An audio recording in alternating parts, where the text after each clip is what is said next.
karakter pemimpin idaman. Karakter pemimpin idaman yang kita maksud adalah sesuai dengan petunjuk Al-Quran. Sesuai dengan petunjuk Al-Quran. Sebelum masuk kepada bab itu, ada dua hal penting yang mungkin menjadi pelengkap daripada bahasannya.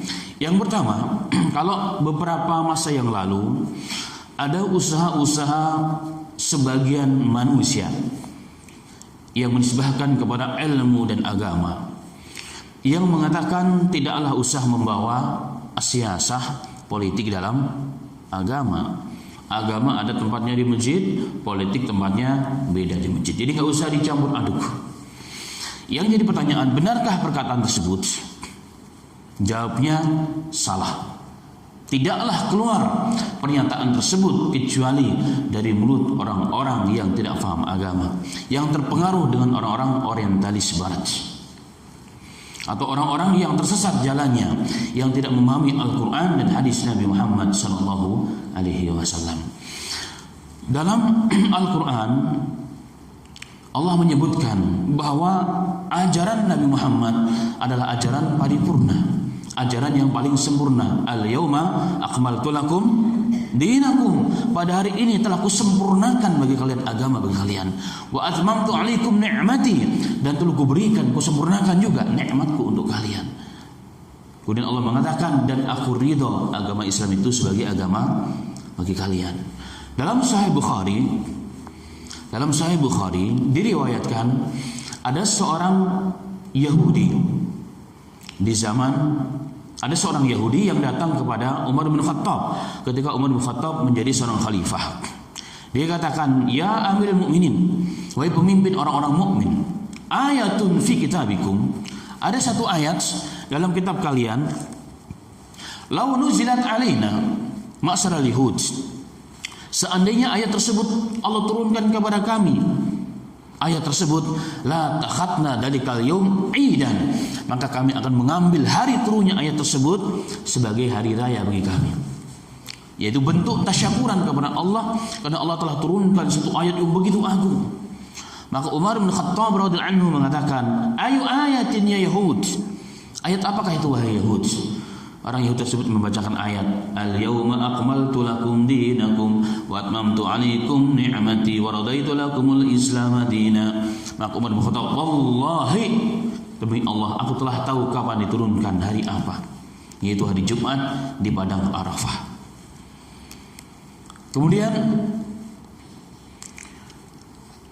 ayat ini, ma'asal muslimin, menunjukkan kepada kita bahwa agama Islam agama yang paripurna dan agama yang syumul, yahtawi jami'i hayat, yahtawi jami'i subuni hayatil insaniyah, yang mencakup, yang membahas, mendetail setiap urusan-urusan agama. Dalam riwayat Ahmad dalam musnadnya, Al-Imam Tabrani dalam Mu'jam juga meriwayatkan dari Abu Dzar Al-Ghifari radhiyallahu anhu, beliau pernah mengatakan, tarakana Rasulullah sallallahu alaihi wasallam, Rasulullah telah meninggalkan kita, telah meninggalkan umat Islam, dan beliau mengatakan, wama ta'irun yatiru fi hawa bi janahaihi illa qad yu'allimuna ilmuhum. Tidaklah seekor burung yang terbang di angkasa, di udara sana, yang mengepakkan dengan kedua sayapnya, kata Abu Dzar Al-Ghifari, kecuali Rasulullah telah mengajarkan kepada kita ilmunya.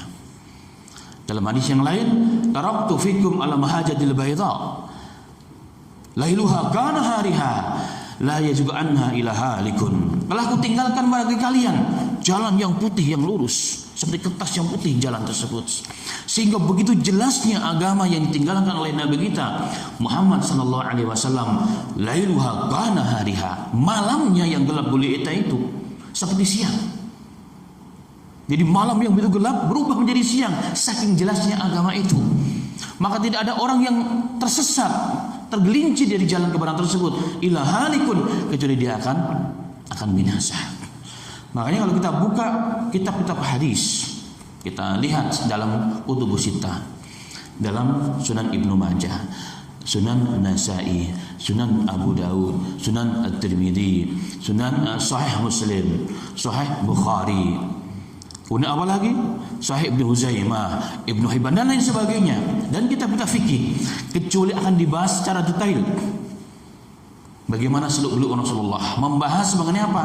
Bahkan cara buang hajat kecil dan besar, cara mandi, cara sholat, cara berpakaian, cara pakai sendal, cara pakai baju.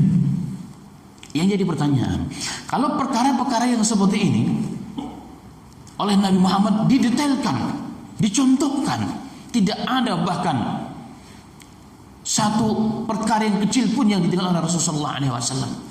Maka lanjutan hadis daripada Abu Dzar Al-Ghifari, qala Rasulullah sallallahu alaihi wasallam, Rasulullah bersabda, ma baqiya syai'un yuqarribuna ilal jannati wa yub'iduna minan nar ila qad buyyina lakum. Beliau mengatakan sallallahu alaihi wasallam, ma baqiya syai'un, tidak tersisa syai' sekecil apapun yang dapat mendekatkan diri kita kepada surga, membawa kita kepada surga dan menjauhkan kita kepada neraka, illa qad buyyina lakum, kecuali telah dijelaskan oleh Allah, oleh Rasulullah kepada kalian. Perkara-perkara yang tadi saya sebutkan saja dijelaskan oleh Allah. Hubungan suami istri dijelaskan oleh Allah Subhanahu. Cara minum dijelaskan oleh Nabi kita Muhammad sallallahu alaihi wasallam, bagaimana adabnya.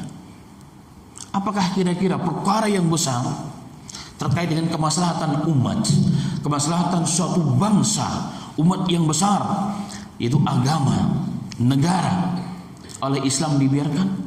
La Allah, tidak mungkin itu terjadi. Makanya kalau kita lihat Al-Quran dan hadis, banyak sekali dalil-dalil. Di antaranya yang kita ingin angkat adalah hadis dari riwayat Ibnu Majah dan Abu Daud dan lain sebagainya. Hadis sahih dengan riwayat hadis yang sahih.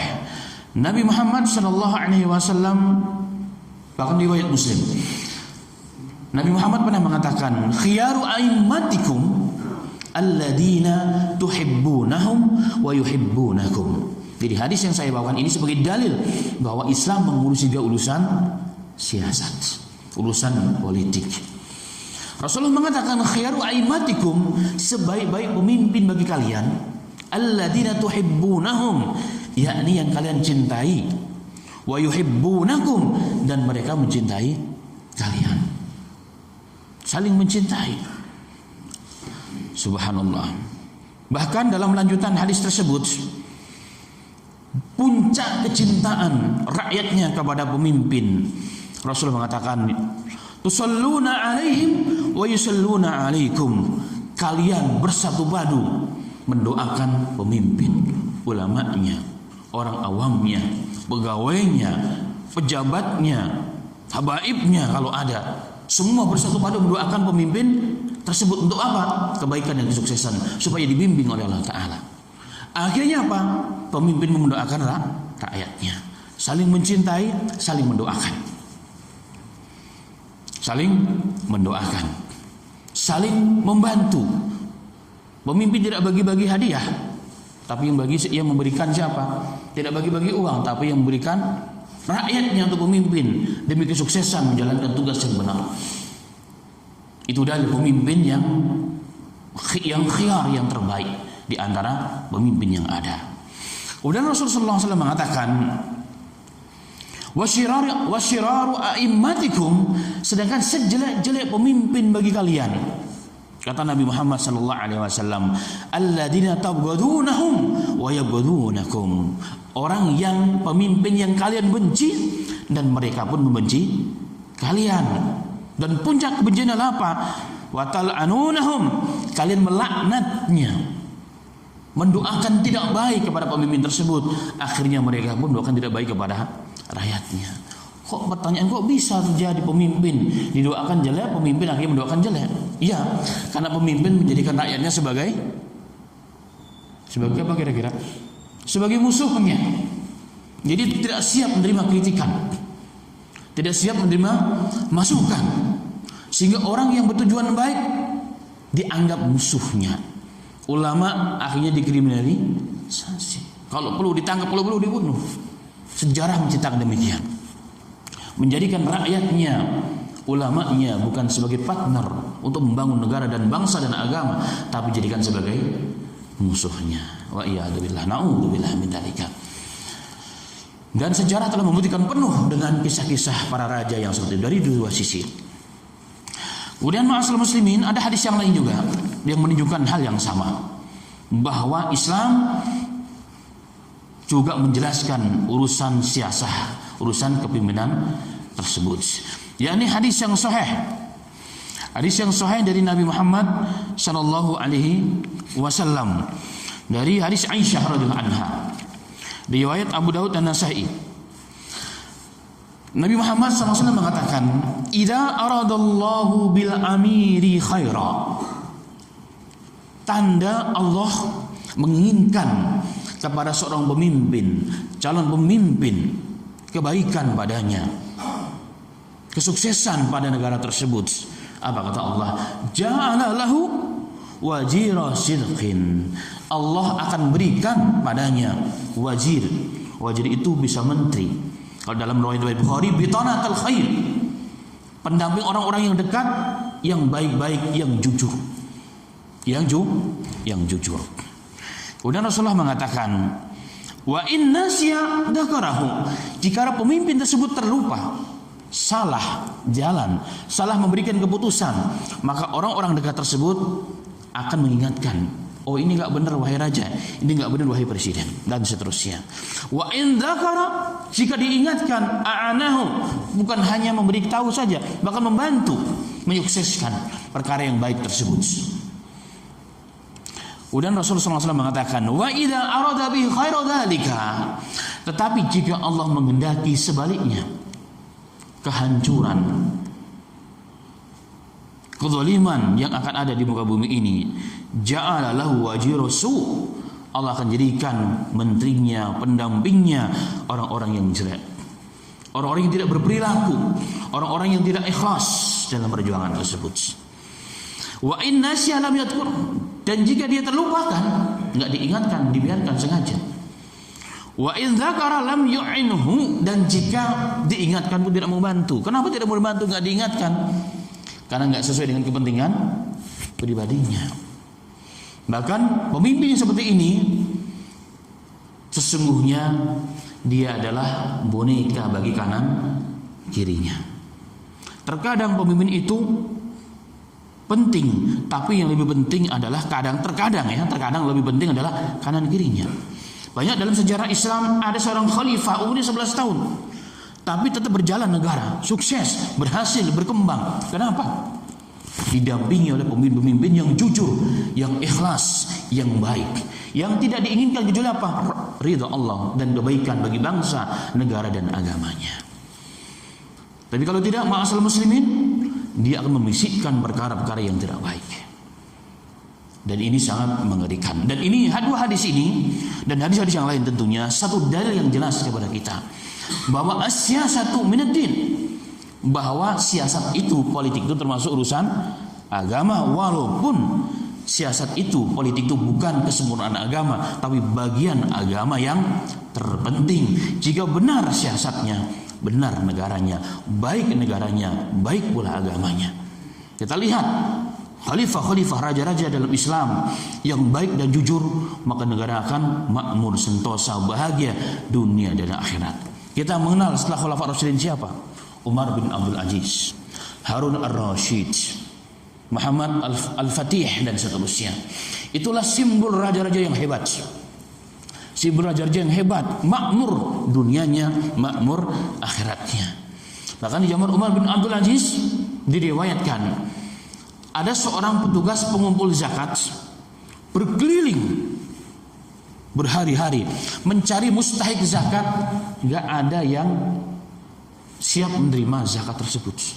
Bayangkan, ini dibagikan di negara Afrika, padahal berkeliling dari rumah ke rumah, dari kampung ke kampung, mencari siapa sih di sini orang-orang yang mustahik yang berhak menerima zakat. Ternyata tidak ada satu nama pun yang munculnya. Akhirnya kembali diberitahukan kepada khalifah, ya sudah, kalau tidak ada masukkan ke baitul mal. Itu terjadi kapan? Saat siasatnya benar, dipimpin oleh orang yang benar. Maka pengaruh hal ini sangatlah besar, ma'asyiral muslimin. Itu poin secara singkat pertama yang perlu diingatkan. Sehingga kesimpulannya dalam bab ini, maka satu politik termasuk bagian agama. Dan kalau kita lihat faktanya demikian, Rasul sallallahu alaihi wasallam adalah seorang politikus yang sangat ulung. Kita lihat bagaimana politik beliau pertama kali ketika sampai di Madinah, mampu mempersatukan manusia-manusia yang 40 tahunan, yang puluhan tahun bertempur bunuh-bunuhan antara suku Khud dan Hadraj. Mampu berdamai dengan orang-orang Yahudi dengan politik yang luar biasa. Itu sallallahu alaihi wasallam. Itulah fakta yang terjadi. Fakta yang terjadi. Kemudian memang ada fase di mana umat Islam alergi dengan politik. Tidak mau menjauh dari politik. Kapan? Ketika politik itu hanya dijadikan sebagai rebutan kekuasaan, kesempatan untuk mengumpulkan harta dan jabatan dan pengaruhnya. Maka orang-orang yang takut kepada Allah menjauh, tidak mau tercemari dengan hal itu. Maka muncullah alergi pada kaum muslimin. Tapi ketika sudah kembali kepada jalan yang benar, maka umat Islam harus ikut andil di dalamnya. Agar apa? Agar negara, bangsa dan agama ini menjadi baik. Baik dunianya, tentu baik akhiratnya. Kemudian ma'asyiral muslimin rahimani wa rahimakumullah. Sebelum juga masuk kepada karakter pemimpin menurut Al-Quran, siapakah pemimpin dalam Islam itu? Siapakah sesungguhnya pemimpin dalam Islam itu? Apakah hanya seorang khalifah, seorang presiden, seorang gubernur, atau yang lain juga? Kalau kita melihat dari beberapa tafsiran sebagian ulama, ketika menafsirkan firman Allah tentang khalifah dalam surat Al-Baqarah ayat 30 dan yang lainnya, wa id qala rabbuka lil malaikati inni ja'ilun fil ardi khalifatan. Ingatlah tak kala Rabbmu Allah Ta'ala berfirman kepada malaikat, mengabarkan kepada malaikat bahwa Allah ingin menjadikan khalifah manusia di muka bumi ini. Apa kata malaikat? Qalu ataj'alu fiha ma yafsidu wa yasfiku dima. Ya Rabb, kau ingin kau jadikan lagi makhluk di dunia ini yang akan merusak dan akan saling menumpahkan darah? Apa kata Allah? Apa kata malaikat? Nahnu nusabbihuka wa nusabbihu bihamdika wa nusabbihuka. Ya Rabb, kami memujimu, kami mensucikanmu ya Rabb. Apakah tidak cukup itu ya Rabb? Apa kata Allah? Qalu inni a'lamu, qala inni a'lamu ma la ta'lamun. Aku sesungguhnya aku lebih tahu, wahai para malaikat, satu ilmu yang kalian tidak pernah tahu. Nah, sebagian ulama menafsirkan yang dimaksud khalifah dalam ayat ini adalah manusia sebagai pemimpin. Jadi manusia itu sebagai pemimpin, dan itu dibenarkan dalam ayat yang lain. Allah mengatakan dalam surat An-Naml, wa yaj'alukum khulafa'al ard a ilahun ma'allah qalilan ma tadhakkarun.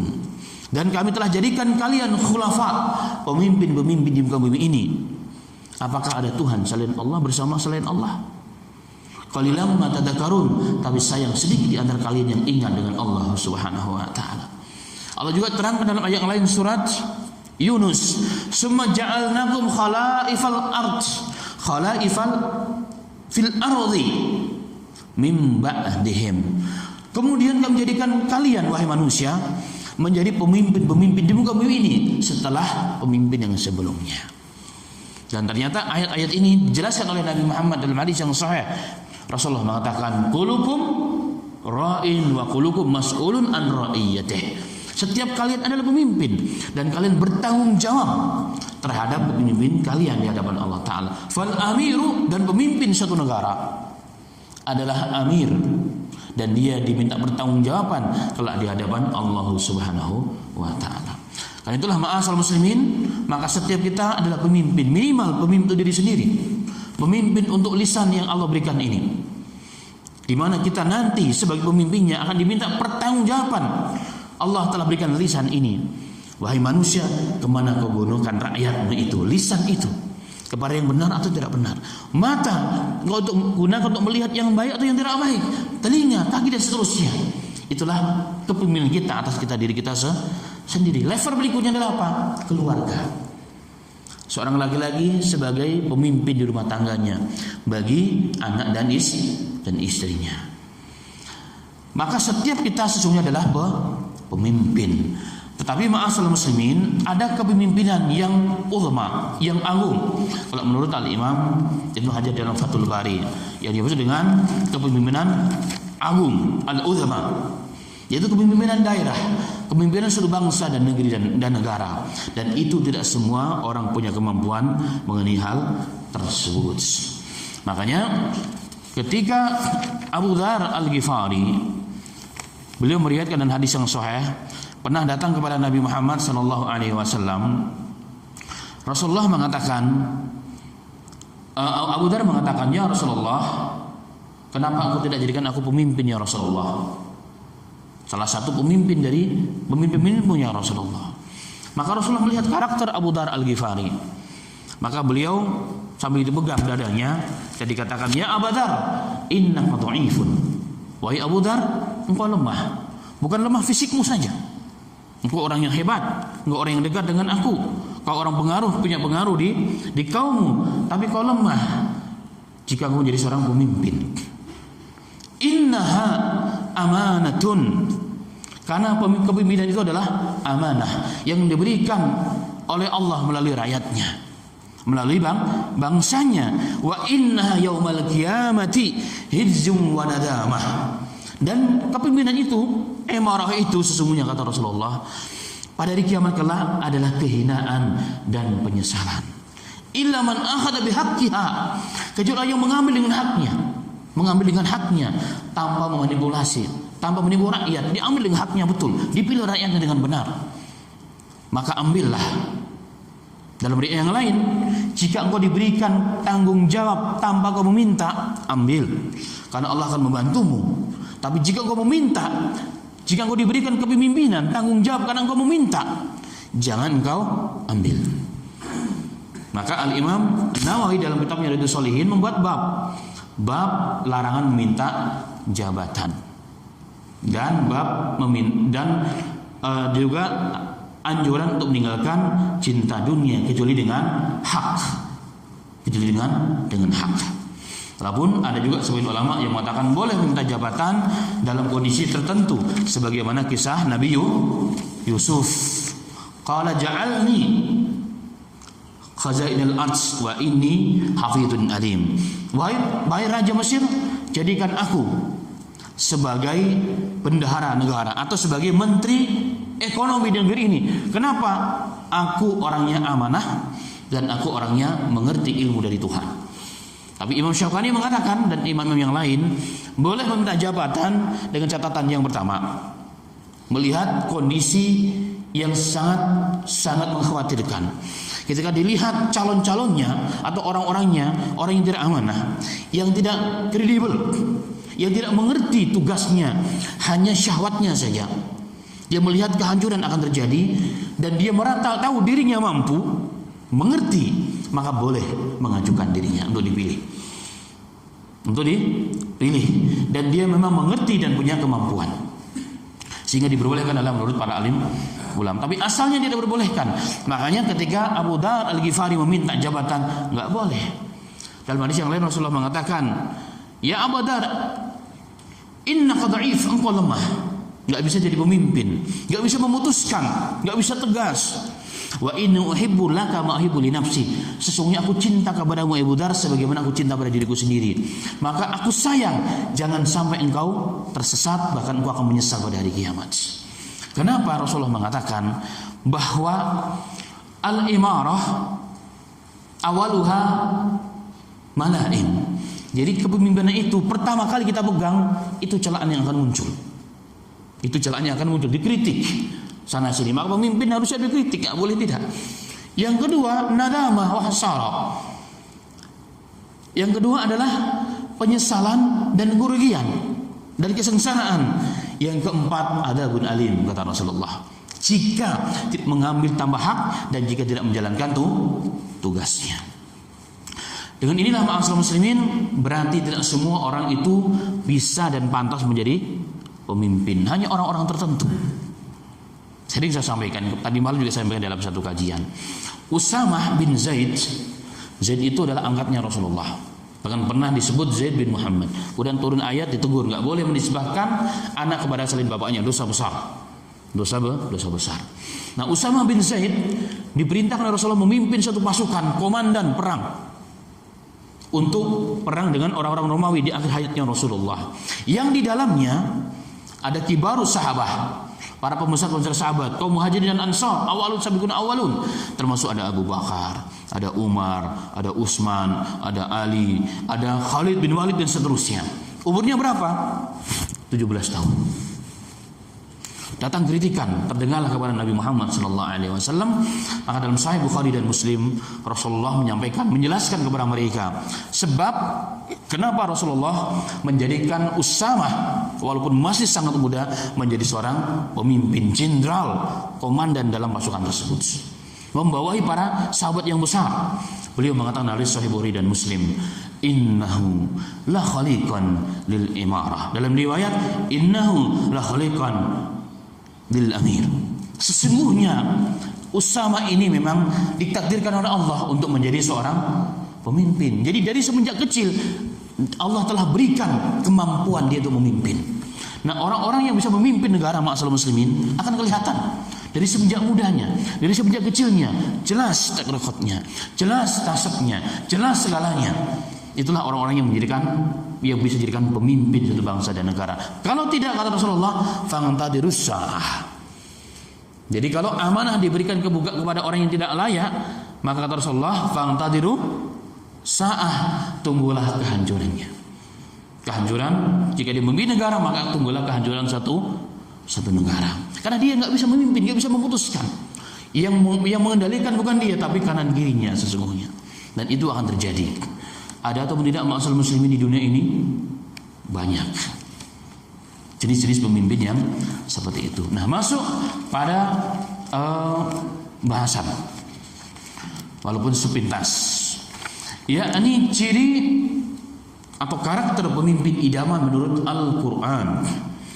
Banyak sering dalam Al-Quran. Satu ayat pendek saja yang kita angkat pada pertemuan pagi yang berbahagia ini, yaitu ayat dalam surat Al-Qasas ayat 26. Sesudah dan setelahnya juga masih ada kaitannya dengan ayat yang berbunyi, inna khaira man istajarta al-qawiyyul amin. Sebaik-baik orang yang kau pekerjakan, sebaik orang-orang yang ingin kau berikan sebagai pemangku amanah yang besar, harus punya dua karakter, al-qawi dan al-amin. Kisah ini sesungguhnya adalah kisah Nabi Musa. Kisah Nabi Musa ketika beliau dikejar oleh Fir'aun mau dibunuh. Setelah beliau membunuh tanpa sengaja orang-orang Qibti. Jadi orang Qibti, orang Mesir asli dengan Bani Israel sedang berkelahi. Maka Nabi Musa ingin menolong kabilahnya Bani Israel, maka dilerailah orang Qibti. Tapi beliau orang yang kuat, sangat kuat, didorong tapi dia sampai mati. Nah, itulah penyebab Nabi Musa dikejar dan dia ditinggalkan Mesir. Dalam perjalanan tersebut Nabi Musa melihat ada orang-orang sedang meminumkan kembalan mereka, dan ada dua perempuan yang di belakang mundur dia. Setelah ditanya, kenapa kamu tidak mau? Kenapa kalau kamu tidak memberikan minum ternak-ternak? Mau dikatakan bapak kami sudah tua, kami dapat tugas dan di sana masih banyak orang. Nah, kan Nabi Musa menolongnya, mengangkat batu yang menutupi sumur tersebut, yang dalam beberapa tafsir batu tersebut bisa diangkat dengan 10 orang. Bahkan dalam tafsir Qurtubi meriwayatkan 30 orang bisa diangkat. Tapi Nabi Musa diangkat sendiri. Begitu kuatnya Nabi Musa alaihissalatu wassalam. Dan beliau sangat beradab. Ketika berbicara dengan perempuan gak melihat mukanya, nundukkan ke bawah. Ketika berjalan dengan perempuan disuruh di belakangnya, bukan di depannya. Itu bukti dia amanah. Maka dua perempuan tersebut datang kepada bapak yang sudah tua. Bapak, kita perlu seorang pekerja nih kayaknya, supaya kami berdua perempuan tidak layak, tidak pantas kita mengembalakan ternak bapak. Ya sudah, ada ide enggak? Ada. Itu orang yang tadi bantu kami. Karena sebaik-baik orang yang kau akan berikan tanggung jawab, al-qawi dan amin. Buktinya apa katanya? Dia mampu mengangkat batu yang begitu kuat yang hanya bisa diangkat oleh 10 atau 30 orang. Dan dia sangat amanah, tidak melihat kami ketika sedang berbicara dengan kami. Ketika berjalan, dia mengatakan kamu di belakang.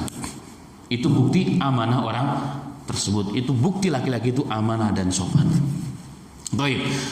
Ini sebab kisah tentang Nabi Musa.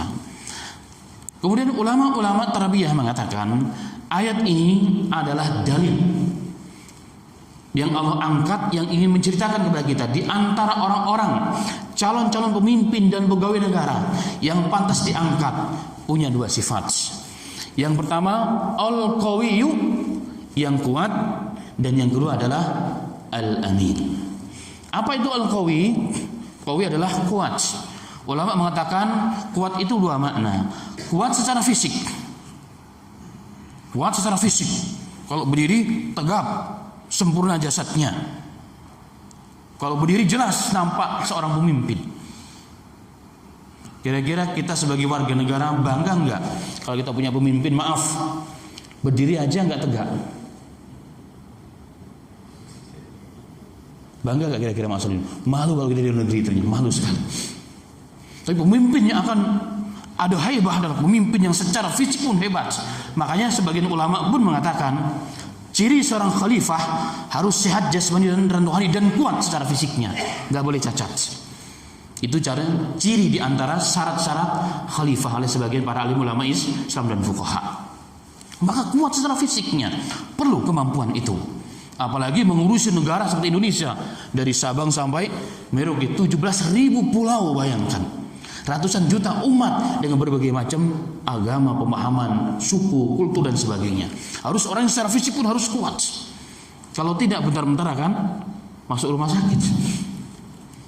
Harus yang kuat sehingga kita akan bangga. Pemimpin ani memang hebat. Berdirinya pun gagah. Itu pemimpin yang hebat. Itu yang pertama. Tapi penting ini, tapi ada yang lebih penting lagi, itu apa? Kuat secara maknawi, profesional. Mengerti dia, faham masalah umat, masalah bangsa. Nah, masalah bangsa bukan masalah sepele, tapi seorang pemimpin harus mengerti. Harus mengerti, cerdas, adil, kuat, amanah, jujur untuk mengurusi satu bangsa yang sangat besar, yang kuat, yang berani. Contohnya Rasulullah sallallahu alaihi wasallam.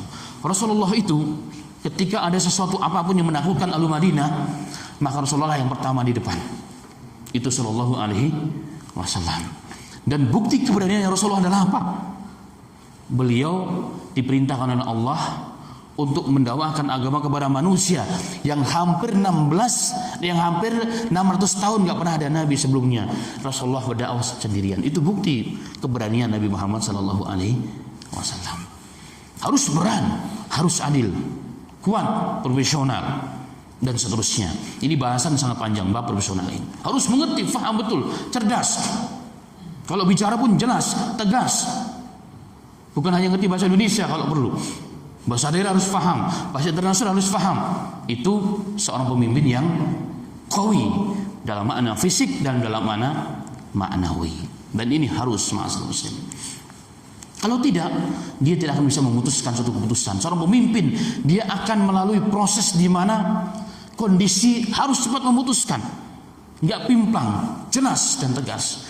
Nah, kalau tidak ada jiwa kepemimpinan, bingung dia, takut dia, dipengaruhi oleh kanan kirinya, nggak bisa menerima masukan dari orang lain, tapi memutuskan tetap seorang pemimpin. Rasulullah Sallallahu Alaihi Wasallam dalam banyak riwayat, dalam riwayat Anas bin Malik, walaupun sebagian melemahkan, beliau mengatakan, aku tidak pernah melihat manusia yang paling banyak mengajak musyawarah dengan umatnya kecuali Rasul Sallallahu Alaihi Wasallam. Rasulullah ada apa musyawarah, diajak sharing. Dalam perang Badar berapa kali Rasulullah bermusyawarah? Di antaranya adalah tentang tawanan yang ditawan dalam perang Badar tersebut. Bermusyawarah dengan umatnya. Dalam beberapa peperangan bermusyawarah dengan umatnya, dengan Abu Bakar, dengan Utsman dan seterusnya. Tapi keputusan tetap pada Nabi Muhammad sallallahu alaihi wasallam. Jika telah memutuskan, nggak bisa digoyahkan oleh siapapun. Kita lihat dalam peristiwa perang Sulh Hudaybiyah, perjanjian Hudaybiyah. Ketika Nabi Muhammad mau berangkat dari Mekah, dari Madinah untuk umrah, ternyata orang Mekah tidak mengizinkan. Karena DKM masjid itu siapa? Orang kafir. Jadi masjid pertama di Mubi ini, DKM-nya di zaman Rasulullah adalah orang kafir bukan muslim. Itulah masjid Mekah. Sehingga mau umrah dihalangi. Bahkan dibuatlah perjanjian yang secara zahir menguntungkan orang-orang kafir Quraisy. Tapi Rasulullah ya sudah nggak apa-apa. Maka Umar bin Khattab, singanya Rasul, singanya Islam, yang kalau dia berjalan ada setan, maka setan akan lari dalam hadis yang sahih. Dia tidak terima. Datang kepada Rasulullah, datang kepada Abu Bakar, tapi Rasulullah tetap menegaskan, kita terima, kita setuju dengan apa yang telah saya putuskan. Nggak goyah, nggak mudah dipengaruhi oleh siapapun, tapi tetap menerima masukan dari orang lain. Itu ciri pemimpin yang tegas dan bijaksana. Itu yang pertama. Kemudian ma'asal muslimin rahimani wa rahimakumullah, ciri yang kedua adalah al-amin, adalah amanah. Amanah yang dimaksud, dia jadikan kepemimpinan, jabatan yang dia pegang, tanggung jawab yang dipegang adalah tanggung jawab yang dia harus pertanggungjawabkan di hadapan manusia di dunia ini dan di hadapan Allah pada hari kiamat. Bukan sebaliknya, menjadikan jabatan sebagai ghanimah, sebagai kesempatan untuk meraup keuntungan sebanyak-banyak, pengaruh dan kekayaan untuk 7 tahun, 7 keturunan ke depan, untuk kelompoknya, untuk partainya saya tidak, tapi untuk kemaslahatan umat. Dan amanah ini berat, ma'asal muslimin. Ini sangat berat. Kalau kita lihat khutbah-khutbah Khulafa' Ar-Rasyidin, di antaranya adalah Umar bin Khattab radhiyallahu anhu. Ketika dia pidato kenegaraan kalau bahasa hari ini, setelah dia dilantik saja oleh tim syura di saat itu, maka beliau berkhutbah. Di penghujung khutbahnya dia menangis terseduh-seduh sehingga membasahi jenggotnya. Dia katakan, maka ditanya, aku menangis. Kenapa? Karena aku takut. Umar bin Khattab, orang yang ditakut oleh siapapun. Dalam beberapa riwayat, kalau beliau mendatangi satu halaqah perempuan, maka perempuan langsung akan kocar-kacir ketakutan. Kalau dia melewati kelompok anak-anak sedang bermain, maka anak itu akan lari. Bahkan syaitan pun akan lari. Sehingga orang mengatakan, aku takut kalau nanti saya berbuat salah ketika menjadi seorang khalifah, tidak ada seorang pun dari umatnya Nabi Muhammad, dari rakyatku yang berani menegur kesalahanku, meluruskan kesalahanku. Itu yang ditakuti oleh Umar bin Khattab, sehingga beliau menangis. Bayangkan, menangis kenapa? Ingin ada orang yang mau mengkritisinya. Begitulah amanah yang dia pegang. Maka tiba-tiba berdiri seorang badui, ya Amirul Mukminin, wahai pemimpin orang-orang mukmin, aku fulan bin fulan yang akan menegurmu jika salah dengan pedangku ini. Maka dikatakan, alhamdulillah, masih ada umatnya Rasulullah yang berani menegur atas kesalahanku dengan pedangnya. Itu Umar bin Khattab radhiyallahu anhu, bentuk amanah yang dipegang. Dan dalam riwayat yang lain beliau mengatakan, wallahi demi Allah, seandainya ada seekor anjing, dalam riwayat unta, yang mati ke dalam lubang di jalan di pinggiran Ifrat yang ada di wilayah Irak, la Umar bin Khattab, maka Umar bin Khattab benar-benar yang diminta pertanggungjawaban pada hari kiamat. Wahai Umar, kenapa kamu biarkan jalan berlubang sehingga ada hamba Allah, anjing yang najis itu mati kecemplung sehingga dia mati? Maka Umar bin Khattab yang akan dimintai pertanggungjawaban di hadapan Allah Subhanahu wa taala. Makanya urusan amanah berat, ma'asal muslimin. Jika ada seorang rakyat yang merasa tidak diadili, mendapat keadilan, bisa menghambat seorang pemimpin masuk surga. Jika ada seorang rakyat merasa tidak diadili, tidak dihiraukan oleh pemimpin, padahal pemimpin itu tahu, maka bisa menghambat seorang pemimpin jika dia semuanya baik dari masuk ke dalam surganya Allah Subhanahu wa taala. Kalau begitu ringan atau berat tanggung jawab seorang pemimpin? Sangat berat, maksudnya. Maka pantaslah Khulafa' Ar-Rasyidin, proses pemilihan pemimpin di zaman Khulafa' Ar-Rasyidin, orang tidak mau, saling melempar.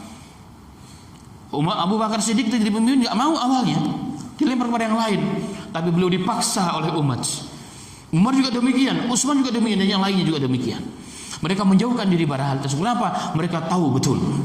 Karena Rasulullah SAW mengatakan, al-imaratu, imarah itu adalah yaumul qiyamati izzun wa nadamah. Kepemimpinan itu, kekuasaan itu adalah apa? Pada hari kiamat menjadi sebab kita menyesal dan kita dihina di hadapan Allah Ta'ala.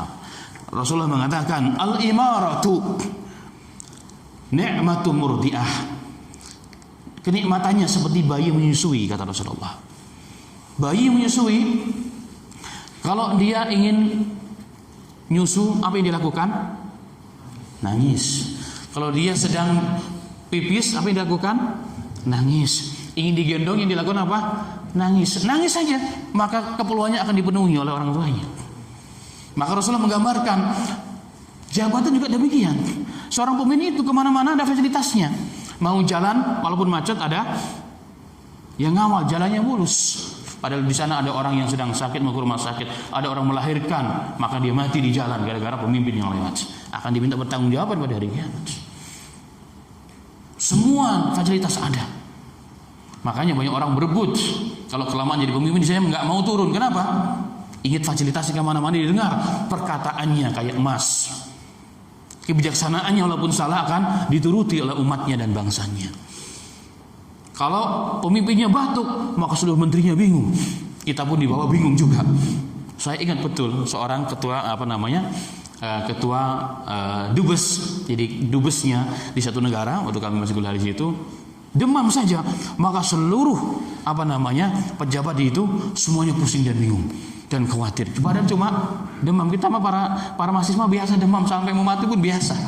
Tapi seorang pemimpin, masya Allah, fasilitas yang diberikan oleh negara, oleh negara, subhanallah. Padahal ini semua akan diminta pertanggungjawaban. Umar bin Abdul Aziz dalam beberapa riwayatnya, kalau malam beliau itu kalau di rumahnya nggak pakai lampu. Jadi gelap-gelapan kalau udah masuk rumah. Ditanya oleh rakyatnya, ya khalifah, wahai raja, kok anda kalau di rumah kok nggak pakai lampu? Dikatakan lampu yang diberikan oleh negara kepada aku adalah untuk keperluan ngurusi negara, bukan untuk urusan pribadiku. Aku takut nanti dihisab oleh Allah. Umar bin Abdul Aziz itu, bayangkan. Kemudian dalam riwayat yang lain, Umar bin Abdul Aziz menimbang menakar minyak wangi mau dibagikan sebagai bentuk sedekah. Beliau sumpel hidungnya dengan kapas. Ditanya, ya wahai raja, kok anda sumpel hidungnya? Padahal minyak wangi sangat harum. Karena harum itulah saya sumpel. Kenapa? Saya membagikan ini untuk rakyatku, bukan untuk aku. Saya takut kalau saya mencium bau yang bukan aku, itu pun akan dipermasalahkan pada hari kiamat. Karena aku ini raja, aku ini pemimpin. Bayangkan, ma'asyiral muslimin. Hari ini kalau kita dapat fasilitas malah bangga, kita pamerkan dengan orang padahal untuk keperluan apa? Pribadi kita. Untuk pulang kampung. Platnya apa warnanya? Padahal untuk tugas negara, bukan untuk tugas pribadi. Jadi sangat jauh kita dengan mereka. Subhanallah. Maka kembali kepada hadis, ni'ma murdi'atu. Al-imaratu ni'ma murdi'ah. Jabatan itu seperti bayi yang menyusui. Tapi Rasulullah ingat mengatakan juga, wa bi'satil Fatimah, dan sejelek-jeleknya adalah orang yang sudah dipisah dari menyusui, disapi. Jadi sejelek-jelek orang itu, pemimpin itu adalah apa? Ketika dia telah disapi, jadi dilenserkan. Jadi sejelek-jelek kekuasaan adalah setelah dia dilenserkan, digantikan dengan yang lain. Itu kondisi yang sangat menyakitkan bagi seorang pemimpin. Maka kita sadar kalau pemimpin inginnya adalah tetap dalam jabatannya. Kenapa? Teringat nanti kalau dia sudah dilenserkan, sangat sedih. Biasa kemana-mana dihormati, tasnya dibawakan, mobilnya sudah siap, kemana-mana semua sudah serba gratis, ya, sudah free, yang terbaik diberikan. Tapi kalau sudah turun dari jabatan, mau dia keseleo juga dibiarkan oleh tetangganya, mau batuk pun dibiarkan oleh tetangganya, mau macet sama-sama macet. Nah, itu yang sangat menyakitkan dirasakan oleh para pemimpin yang tidak ikhlas karena Allah Subhanahu wa Ta'ala. Dan itulah ma'asal muslimin rahimani wa rahimakumullah, dalam kondisi yang seperti itu, maka banyak para sahabat, para salaf menjauh daripada tanggung jawab itu. Tidak mau, tapi jika mereka diberikan, dipaksa, maka mereka akan menjalankan dengan sebaik-baiknya. Maka pemimpin idaman, sifat dan karakternya, kalau disimpulkan minimal dua hal, adalah al-qawiyyu al-amin, orang yang kuat secara ma'nawi, secara fisik, dan yang amanah, orang yang amanah yang didukung oleh kanan kirinya orang-orang yang baik, yang ikhlas. Semoga Allah Ta'ala berikan kepada kita seorang pemimpin yang memenuhi syarat-syarat dalam Al-Quran, yang kuat, yang akan membela negara ini, menjadikan negara ini sebagai yang kuat, mengutamakan bangsa dan negaranya, bukan seperti kita anak ayam mati di lumbung padi. Negara kaya karena salah pemimpinnya, maka kita menjadi budak di negara sendiri, bahkan kita kelaparan di negara yang sangat kaya raya. Semoga Allah jauhkan kita daripada hal tersebut, dan Allah berikan kepada kita pemimpin yang terbaik di antara yang baik, yang saleh, yang membawa bangsanya, negaranya kepada keridhaan Allah Subhanahu wa taala. Amin ya rabbal alamin. Demikian kajian yang boleh dikatakan singkat bahasanya karena bab ini bab yang sangat panjang, tapi bagaimanapun semoga bermanfaat kita semuanya dan menambah wawasan, dan juga semakin kita bersemangat untuk membela yang benar itu benar, yang salah itu salah, membela pemimpin kita jika Allah berikan kepada kita pemimpin yang baik dan yang sesuai dengan kriteria Al-Quran tadi. Amin ya rabbal alamin. Demikian, semoga bermanfaat. Benar dari Allah, salah dari saya dan syaitan. Saya berlindung kepada Allah Subhanahu wa taala, mohon dimaklumi. Khud masafada maqadar, ambil yang baik, lempar yang tidak sesuai dengan kebenaran tersebut. Amin ya rabbal alamin. Demikian. Wassalamualaikum warahmatullahi wabarakatuh.